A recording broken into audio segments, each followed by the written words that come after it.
What element of today's capitalism do you consider most threatening to the planet, and what must be done about it? It doesn't work to have a system in which small parts of that system, like individual businesses or individuals, are working to their own ends. The metrics are completely wrong. So we need metrics that are to do with the best interests of people and planet. I agree that we're living on a planet with finite resources and that we are facing a systemic challenge. I don't think it's a question of we can either have a healthy planet or a healthy economy. I think we can have both. We're going to have to put a price on these natural assets, and the fact they don't command a value unless they're up for commercial exploitation means that we will lose them.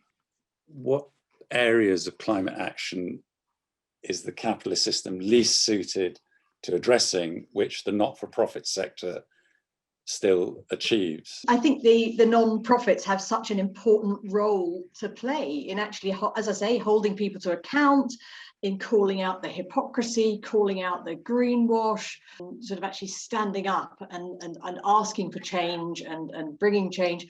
Do you think COVID-19 will be or has been an accelerator for a green recovery?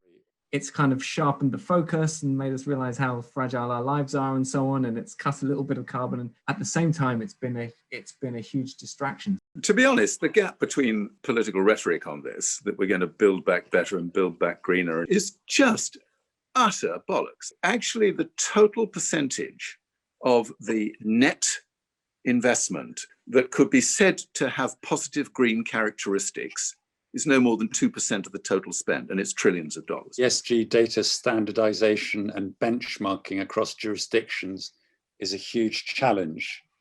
Who is best placed to shape the data? The whole world of ESG data is unfit. It doesn't let you do a proper analysis of whether a company belongs in an ethical portfolio or not. Maybe if each of you could give us a positive thought on which to end the discussion. This is something that all of us need to be involved in. We all need to play our part. Actually, challenge your pension provider, your employer, about what are they doing to have a sustainable economy and have a sustainable environment. I think the first proper cracks in the old system are starting to show, although the science has got worse. The evidence that humans might be capable of making the big transition, I think, is greater than it was 2 years ago. Let's just celebrate the fact that if we wanted to be as purposeful in our response to the climate emergency as we've been in our response to COVID-19, we could have 100% of the world's electricity needs met by renewable energy by 2030. If we wanted to do it, we could do it.